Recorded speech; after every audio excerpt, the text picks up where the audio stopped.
Okay. അപ്പോൾ നമസ്കാരം. സൂര്യകാന്തിയുടെ മറ്റൊരു വീഡിയോയിലേക്ക് എല്ലാ കൂട്ടുകാർക്കും സ്വാഗതം. നമ്മളിവിടെ കോഴിക്കോട്ടിൽ വെള്ളത്തിനുള്ള പുതിയൊരു പാത്രം വാങ്ങിച്ചു. അതും കാണിക്കാനും പിന്നെ കുറച്ച് സ്പ്രിംഗ് അപ്ഡേറ്റ്സ് ഒക്കെ തരാനും ആണ് ഇന്നത്തെ വീഡിയോ. അപ്പോൾ നിങ്ങൾ നേരത്തെ നമ്മുടെ വീഡിയോസൊക്കെ കണ്ടിട്ടുള്ളവരാണെങ്കിൽ അറിയാം, ഈ പാത്രം പരിചയം ഉണ്ടാവും. ഇത് നമ്മൾ 5 വർഷത്തോളമൊക്കെ ആയി ഇത് വാങ്ങിച്ചിട്ട്. ഇത് ഗാൽവനൈസ്ഡ് അലുമിനിയത്തിൻ്റെയൊക്കെ ഇങ്ങനെ പൊട്ടലൊന്നും വരില്ല എന്നൊക്കെ പറഞ്ഞ് നമ്മൾ വാങ്ങിച്ച ഒരു വെള്ളം കൊടുക്കുന്ന പാത്രമാണ്. പക്ഷേ 5 വർഷമായിട്ടായ പഴക്കമൊക്കെ ആയപ്പോഴത്തേക്ക് അതിന് വിള്ളലൊക്കെ വീണത് പോയി. അപ്പോൾ ഇങ്ങനെ സംഭവിക്കത്തില്ല എന്ന് വിചാരിച്ചാണ് ഇത് വാങ്ങിച്ചത്. അന്ന് പ്ലാസ്റ്റിക് വാങ്ങിക്കണ്ടെന്ന് വിചാരിച്ചാണ് നമ്മൾ ഈ അലുമിനിയം വാങ്ങിച്ചത്. പക്ഷേ അതിന് കിഴുത്തൊക്കെ വീണത് പോയി. അപ്പോൾ എന്തായാലും അതിന് പകരം അവസാനം പ്ലാസ്റ്റിക് തന്നെ വാങ്ങിച്ചു. അപ്പോൾ ഈ അപ്ഡേറ്റ്സ് ഒക്കെ തരണം എന്ന് എനിക്ക് തോന്നിയതിൻ്റെ കാരണം, നമ്മൾ നേരത്തെ ഓരോന്ന് ചെയ്യുമ്പോൾ കുറച്ചു കാലം യൂസ് ചെയ്ത് കഴിഞ്ഞിട്ട് ഇത് എങ്ങനെയുണ്ട് എന്നുള്ളത് നിങ്ങളോട് പറയാമെന്നൊക്കെ പറയാറുണ്ടായിരുന്നു. അപ്പോൾ ഇന്ന് ഇത് പാത്രമൊക്കെ വാങ്ങിച്ച സ്ഥിതിക്ക് ഇത് ഒന്ന് പറയാം എന്ന് കരുതി. അപ്പോൾ നിങ്ങൾ കണ്ടല്ലോ, പുതിയ പ്ലാസ്റ്റിക്കിൻ്റെ ഒരു പാത്രം നിങ്ങൾ കണ്ടല്ലോ. കുറച്ചും കൂടെ കൺവീനിയൻ്റ് ആണ്. അത് ലൈറ്റ് വെയ്റ്റ് ആണ്.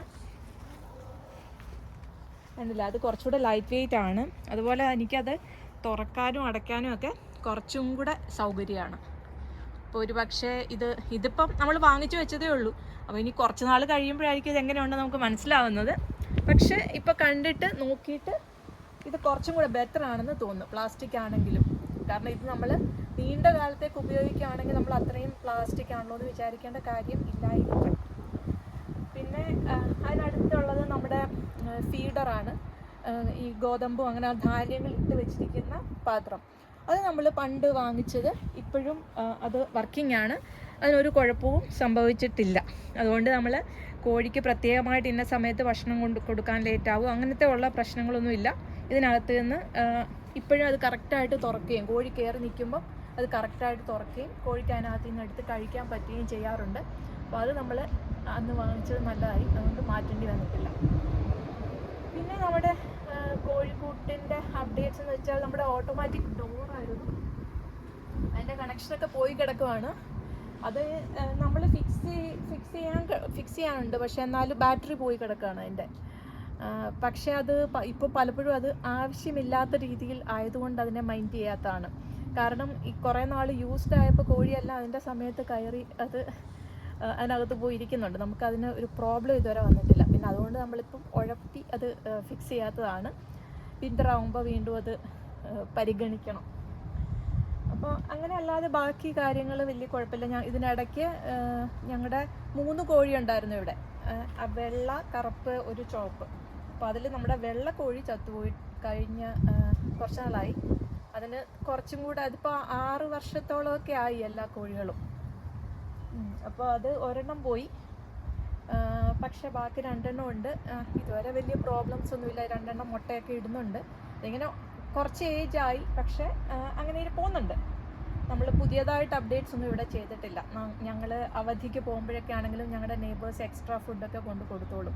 അപ്പോൾ അങ്ങനെ നമുക്കൊരു വേറെ പ്രശ്നങ്ങളൊന്നും ഇല്ലാതെ നമ്മുടെ കോഴിക്കോട് പോകുന്നുണ്ട്. പിന്നെ ഇതിനെക്കുറിച്ചൊരു അപ്ഡേറ്റ് എന്ന് പറഞ്ഞാൽ, ശരിക്കും പറഞ്ഞാൽ കോഴി വളർത്തുന്നതിന് വീഡിയോ പറയുന്നത് എന്താണെന്ന് കേൾക്കാൻ ഇവിടെ വന്നിപ്പുണ്ട്. ഇനി ഇതിനെക്കുറിച്ചുള്ള ഒരു അപ്ഡേറ്റ് എന്ന് വെച്ചാൽ, ഈ മുട്ടയൊക്കെ നമ്മൾ അത്രയും നമ്മൾ വീട്ടിലൊക്കെ വളർത്തുമ്പോൾ വളരെ സേഫ് ആണെന്നൊക്കെ വിചാരിച്ച് ഉപയോഗിക്കും. പക്ഷെ അത്രയ്ക്ക് സേഫ് ഒന്നും അല്ല എന്നാണ് ഇവിടുത്തെ ഗവൺമെൻറ്റിൻ്റെയൊക്കെ റിപ്പോർട്ടുകൾ. അതിൻ്റെ കാരണം വേറൊന്നുമല്ല, മുമ്പ് ഇൻഡസ്ട്രിയൽ റെവല്യൂഷനൊക്കെ നടന്ന സ്ഥലമല്ലേ, വികസിത രാജ്യമല്ലേ. അപ്പോൾ ഒരുപാട് വികസനങ്ങൾ നടന്നിട്ടുണ്ട്. അപ്പം അങ്ങനെ നമ്മുടെ മണ്ണിലൊക്കെ ഒരുപാട് പൊല്യൂഷൻ ഉണ്ട്. നമ്മളത് കാണുന്നില്ല, ടെസ്റ്റ് ചെയ്ത് നോക്കിയാലൊക്കെ അറിയുള്ളൂ. അപ്പം ഈ മണ്ണിരകളെയൊക്കെ തിന്നാണ് ഈ കോഴി ഒക്കെ ജീവിക്കുന്നത്. അപ്പോൾ അതിൻ്റെയൊക്കെ മുട്ടയിൽ നമ്മളൊന്നും പരിശോധിച്ചൊന്നും നോക്കിയിട്ടില്ല. അപ്പം അതുകൊണ്ട് തന്നെ അതിൽ പഴയ മണ്ണിൻ്റെ പൊല്യൂഷൻ്റെ ഇഫക്റ്റ് ഇപ്പോഴും ഇതിലൊക്കെ ഉണ്ടെന്നാണ് പഠന റിപ്പോർട്ടുകളൊക്കെ കാണിക്കുന്നത്. അതുകൊണ്ട് തന്നെ എനിക്ക് തോന്നുന്നു ഇവിടുത്തെ ബയോ ഫാം ഒക്കെ ആണെങ്കിൽ ഒരുപാട് ഈ മണ്ണ് ടെസ്റ്റിങ്, അതുപോലെ മുട്ടയാണെങ്കിൽ മുട്ടയുടെ ടെസ്റ്റിങ്, അങ്ങനെ ഒരുപാട് കാര്യങ്ങളൊക്കെ ചെയ്തിട്ടാണ് അത് പിന്നെ സർട്ടിഫൈ ചെയ്ത് കൊടുക്കുന്നത്. അപ്പം ഇത് നമ്മൾ വീട്ടിലാണ് എന്നൊക്കെ പറഞ്ഞാലും ഇതങ്ങ് ഏറ്റവും പ്യുവർ ആണെന്നൊന്നും വിചാരിക്കരുത്. അത്ര സേഫ് ഒന്നും അല്ല എന്നാണ് അറിയുന്നത്. അപ്പോൾ ഏത് നാട്ടിലാണെങ്കിലും ആദ്യം വികസിച്ച നാട്ടിലൊക്കെ ഉണ്ടാകുന്ന പ്രശ്നങ്ങളാണ് അവർ തിരിഞ്ഞു നോക്കുമ്പോൾ.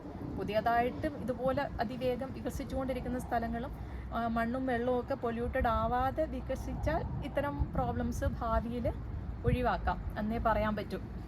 എന്തായാലും നമ്മുടെ ഒരു കൂട്ടായിട്ട് 2 കോഴിയുണ്ട്. അപ്പോൾ വെള്ളപ്പാത്രം നമ്മൾ മാറ്റിയിട്ടുണ്ട്. ഇതിപ്പോൾ എവിടെയെങ്കിലും ചെയ്യുന്നവർക്ക്, ഈ പാത്രങ്ങളൊക്കെ സെലക്ട് ചെയ്യുന്നവർക്ക് ഇതിൻ്റെ അപ്ഡേറ്റ്സ് ഉപകാരപ്പെടും എന്ന് വിചാരിക്കുന്നു. കുഴപ്പമില്ല, കോഴി പുറത്തേക്ക് ഇറങ്ങാൻ നോക്കുന്നു. അതിന് ഇടയ്ക്കിടയ്ക്ക് നമ്മൾ സ്പ്രിങ്ങിലൊക്കെ, ഇവിടെ ഇപ്പോൾ കൃഷിയൊന്നും തുടങ്ങിയിട്ടില്ല, ഇവിടെ നല്ല തണുപ്പാണ്. ഇന്നും ആലിപ്പഴമൊക്കെ പൊഴിയായിരുന്നു. അപ്പം അത്യാവശ്യം നല്ല തണുപ്പാണ്, പൂക്കളൊക്കെ ഒത്തിരി ഉണ്ട്. നമ്മൾ ഇപ്പോൾ മണ്ണിലൊക്കെ ഒന്നും വെക്കാറായിട്ടില്ല, എപ്പോൾ വേണമെങ്കിലും മഞ്ഞ് വീഴാം, ആലിപ്പഴം പൊഴിയാം, അങ്ങനത്തെ ഒരു അവസ്ഥയാണ്. ഒരു 2 ആഴ്ചയും കൂടെ കഴിയുമ്പോഴത്തേക്ക് ഇത് ഭേദമാവുമായിരിക്കാം. ഇപ്പോൾ എൻ്റെ വീഡിയോയിൽ ഞാൻ എനിക്ക് തോന്നുന്നു കുറേ നാളായി വീഡിയോ ചെയ്തിട്ട്, പല കാരണങ്ങൾ കൊണ്ട് നമുക്ക് അതിനുള്ള ഒരു സമയം സാഹചര്യം ഒന്നും വെക്കാറില്ല. അപ്പോൾ മുന്നിൽ ഒരു വീഡിയോ കണ്ടിട്ട് നമ്മുടെ വ്യൂവർ പ്രീജ എന്നോട് ചോദിച്ചായിരുന്നു, എന്താണ് നമ്മുടെ ഇവിടെ ഉണ്ടാക്കിയ സെയറൊക്കെ എങ്ങനെയുണ്ട് എന്നൊക്കെ. അന്ന് സെയർ ഉണ്ടാക്കിയപ്പോഴും ഞാൻ ഇതുപോലെ പറഞ്ഞായിരുന്നു, വിൻ്ററൊക്കെ അതിനകത്ത് സർവൈവ് ചെയ്യുമോ ചെടികളൊക്കെ, അതിനെക്കുറിച്ച് ഞാൻ അപ്ഡേറ്റ്സ് പിന്നെ തരാമെന്ന്. അപ്പോൾ ഞാനത് അതുകൂടി ഈ വീഡിയോയിൽ ഉൾപ്പെടുത്താം. സെയറും കൂടെ കാണിച്ചിട്ട് നമുക്ക് കോഴിയൊക്കെ തുറന്നു വിടാം. ഇതെങ്ങനെയാണ് ഉണ്ടാക്കിയെന്നൊക്കെ കഴിഞ്ഞ ഒരു വീഡിയോയിൽ ഞാൻ കാണിച്ചിട്ടുണ്ടായിരുന്നു. ഞങ്ങളിത് ഇവിടെ ഉണ്ടായിരുന്ന ചെറിയൊരു വിറക്ക് പുര മാറ്റിയിട്ടാണ്, ആ ഭാഗമാണ് ഈ ഗ്ലാസ് ഹൗസ് ആക്കിയത്. അപ്പോൾ ഇതിൽ ഞാനൊരു കസേര ഇട്ടിട്ടുണ്ട് ഇടയ്ക്ക് ചുമ്മാ വന്നിരിക്കാനൊക്കെ. അതിനുള്ള സ്ഥലമേ ഉള്ളൂ, ഇത്ര സ്ഥലമേ ഉള്ളൂ. ഇവിടെ നമുക്ക് അന്നത്തെ വീഡിയോയിൽ ഞാൻ പറഞ്ഞിട്ടുണ്ടായിരുന്നു, ഇങ്ങനെ ഒരു എക്സ്റ്റൻഷൻ ഒക്കെ എന്തെങ്കിലും ചെയ്യുകയാണെങ്കിൽ 5 മീറ്റർ സ്ക്വയറേ പാടുള്ളൂ എന്നാണ് നിയമം. അപ്പോൾ ഇതിൽ വെച്ചതിൽ നമുക്ക് സക്സസ്ഫുൾ ആയി എന്ന് പറയാനുള്ളത് വാഴയാണ്. കാരണം വാഴ സാധാരണഗതിയിൽ വാഴ ഈ സമയമാകുമ്പോഴത്തേക്ക് ഫുള്ള് പോയിട്ട് ഇവിടുന്ന് വെറുതെ ഇങ്ങനെ പൊട്ടിക്കിളിക്കത്തേ ഉള്ളൂ. അപ്പോൾ ഈ ഇലകളൊക്കെ ഫുള്ള് പോവായിരുന്നു. പക്ഷെ ഇതിനകത്ത് വെച്ചോണ്ട് അങ്ങനെ വലിയ സംഭവങ്ങൾ ഡാമേജ് ഒന്നും സംഭവിച്ചില്ല. സാധാരണ പോലെ അത് സർവൈവ് ചെയ്തിരുന്നു. അപ്പം 1-2 ഇലകളൊക്കെ നമുക്ക് അങ്ങനെ കിട്ടും. പിന്നെ ഞാനിത് എനിക്ക് തോന്നുന്നു പ്രധാനമായിട്ടും മറ്റ് കുറേ ചെടികൾ, അപ്പം ഈ മുളകൊക്കെ വെച്ചിരുന്ന ഒരു മുളകായിരുന്നു കാന്താരി, അതൊക്കെ ഉണങ്ങിപ്പോയി. ഇതൊന്നും വിൻ്ററിൽ സർവൈവ് ചെയ്തില്ല. എനിക്ക് തോന്നുന്നു വാഴ മാത്രമാണ് കാര്യമായിട്ട് ഇതിനകത്ത് സർവൈവ് ചെയ്തത്. പിന്നെ സ്ട്രോബെറി ഇതിനകത്തിൽ വെച്ചിരുന്നത് അതിപ്പം അതിൽ ചെറുതായിട്ട് കായൊക്കെ പിടിച്ച് തുടങ്ങിയിട്ടുണ്ട്. അതിനും വലിയ കുഴപ്പം സംഭവിച്ചില്ല. അതല്ലാതെ എനിക്ക് തോന്നുന്നു കുറേ ചെടികൾ, മുളക്, ക്യാപ്സിക്കം അതൊക്കെ വെച്ചിരുന്നത്, കറിവേപ്പ് ഉൾപ്പെടെ അതെല്ലാം ഇലകൾ വാടിക്കൊഴിഞ്ഞു പോയി. അതൊക്കെ ഒരു തണ്ട് കിളുത്ത് വരും എന്നുള്ള പ്രതീക്ഷയിലിരിക്കും. അതിന് കാരണം എനിക്ക് തോന്നുന്നു വിൻ്ററിൽ ഇവിടെ ഒത്തിരി ഡ്രൈ ആയിരുന്നു, നല്ല തണുപ്പും വരുമ്പോൾ ഇത് നമ്മൾ എത്രയ്ക്ക് ക്ലോസ് ചെയ്തെന്ന് പറഞ്ഞാലും ഇതിനകത്തൊക്കെ തണുപ്പുണ്ടായിരുന്നു.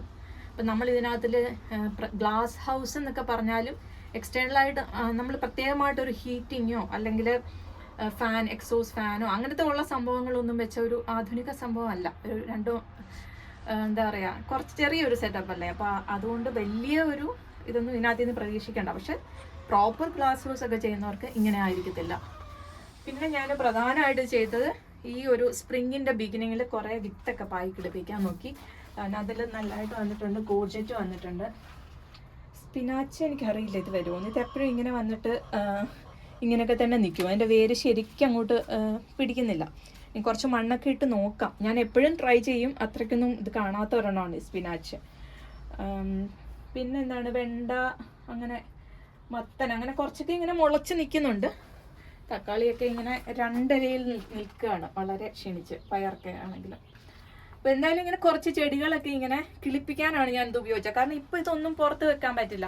അപ്പോൾ ഈ 2 ആഴ്ചയൊക്കെ കഴിഞ്ഞ് പുറത്ത് വെക്കാറാകുമ്പോഴത്തേക്കും ഇതിലേതെങ്കിലും ഒരു 3-4 ഇലയും കൂടെ ഒക്കെ വന്നാൽ നമ്മൾ കൊണ്ടുവെക്കും. ഇല്ലെങ്കിൽ ചിലപ്പോൾ ഒക്കെ തക്കാളി ഇങ്ങനെയൊക്കെ വളർത്തി. ഇപ്പോൾ ഈ തക്കാളിയൊക്കെ നമ്മൾ വെക്കാനുള്ള സമയമായാലും ഇതൊക്കെ ആവുമെന്ന് എനിക്ക് സംശയമുണ്ട്. പിന്നെ എന്തെങ്കിലും നടണമെന്നുണ്ടെങ്കിൽ വാങ്ങിച്ചു വെക്കേണ്ടി വരും. എന്തായാലും ഇതുവരെ ഒന്നും അങ്ങനത്തെ ആലോചിച്ചിട്ടൊന്നുമില്ല. ഗാർഡൻ എല്ലാം ക്ലീനിങ് കിടക്കുന്നേ ഉള്ളൂ, ഒന്നും ചെയ്തിട്ടില്ല. നല്ല തണുപ്പാണ്, എപ്പോൾ വേണമെങ്കിലും ക്ലൈമറ്റ് മാറിയിരിക്കല്ലേ, മഴയും തണുപ്പും ഒക്കെയാണ്. പിന്നെ ഇച്ചിരിയൊക്കെ വെയിൽ കിട്ടുമ്പോൾ വെറുതെ ഓരോ കുഞ്ഞു കുഞ്ഞു ചട്ടിയിൽ എന്തെങ്കിലുമൊക്കെ പാകും.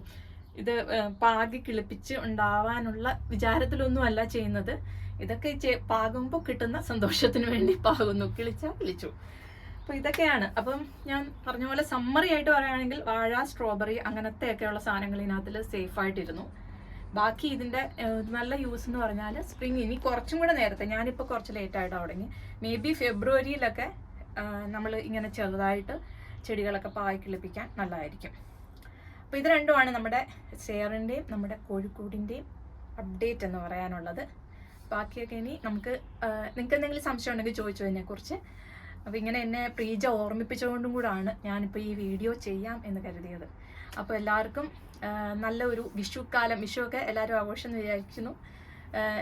എനിക്കറിയില്ല, വിഷുവിൻ്റെ സമയത്തൊക്കെയാണ് കുറേ ചെടികൾ നടുന്നതും ഒക്കെ ഓരോ സ്ഥലത്തും ചെയ്യുന്നത്. പക്ഷേ ഇവിടെ ഇപ്പോൾ സാധാരണ ഇവിടെ വിഷു കഴിയുമ്പോൾ ശരിയാവേണ്ടതാണ്, പക്ഷെ ഇത്തവണ ശരിയായിട്ടില്ല. അപ്പോൾ നമ്മൾ ആ സമയം വെയിറ്റ് ചെയ്യുന്നു. അപ്പോൾ എല്ലാവർക്കും നല്ലൊരു കൃഷി സീസൺ ആശംസിക്കുന്നു. നന്ദി, നമസ്കാരം.